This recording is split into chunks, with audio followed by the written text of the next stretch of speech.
তথ্য বর্তমানে পারমাণবিক বোমার চেয়েও বেশি শক্তিশালী অস্ত্র বলা চলে। এটি সরাসরি কারো বাড়িঘর ধ্বংস করে না, কিন্তু আপনার চিন্তা শক্তিকে পঙ্গু করে দিতে পারে। হিটলারের প্রচারমন্ত্রী জোসেফ গোয়েবলস বলেছিলেন, একটি মিথ্যা যদি বারবার বলা হয় তবে মানুষ একসময় সেটাকেই সত্য বলে বিশ্বাস করতে শুরু করে। বর্তমানে তথ্যযুদ্ধ বা ইনফরমেশন ওয়ার যেভাবে আপনার অজান্তেই আপনার মতামত বদলে দিচ্ছে, সেটাই বোঝার চেষ্টা করব। তথ্যযুদ্ধ আসলে কি? তথ্যযুদ্ধ মানে কেবল হ্যাকিং নয়, এটি হলো মানুষের মন, ধারণা ও বিশ্বাস নিয়ে খেলা। যখন কোনো দেশ বা গোষ্ঠী নিজের স্বার্থ হাসিলের জন্য পরিকল্পিতভাবে সত্যকে বিকৃত করে এবং মিথ্যাকে সত্য হিসেবে উপস্থাপন করে, তখনই শুরু হয় তথ্যযুদ্ধ।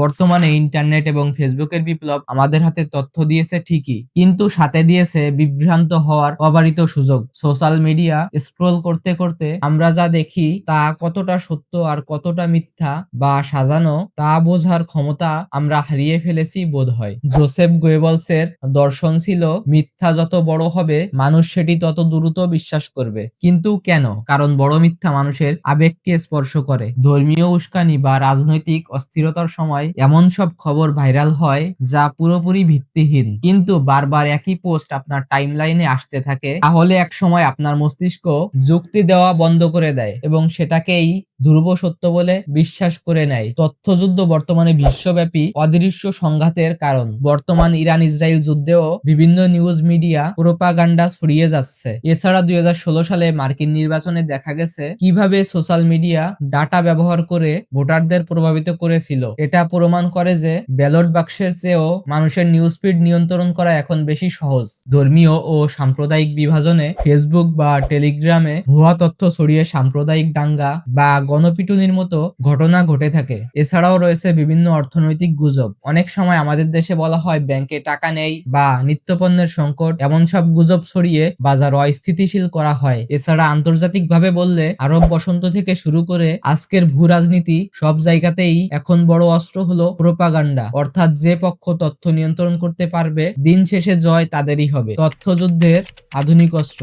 এখনকার অস্ত্রগুলো খুবই সূক্ষ্ম। বট আর্মি বা বট বাহিনী যারা হাজার হাজার কমেন্ট করে একটা মিথ্যাকে জনমত হিসেবে প্রতিষ্ঠা করে। এছাড়া রয়েছে ডিপ ফেক। কৃত্রিম বুদ্ধিমত্তা দিয়ে বর্তমানে এমন সব ভিডিও তৈরি করা হয় যেখানে একজন মানুষকে এমন ভাবে কথা বলতে দেখা যায় যা তিনি কখনোই বলেননি। এছাড়া রয়েছে সোশ্যাল ইঞ্জিনিয়ারিং। আপনার পছন্দ অপছন্দ জেনে আপনার নিউজ ফিডে সবসময় ওই তথ্যই দেখানো হয় যা আপনি বিশ্বাস করতে চান, ফলে আপনি একটা ডিজিটাল খাঁচায় বন্দী হয়ে পড়েন।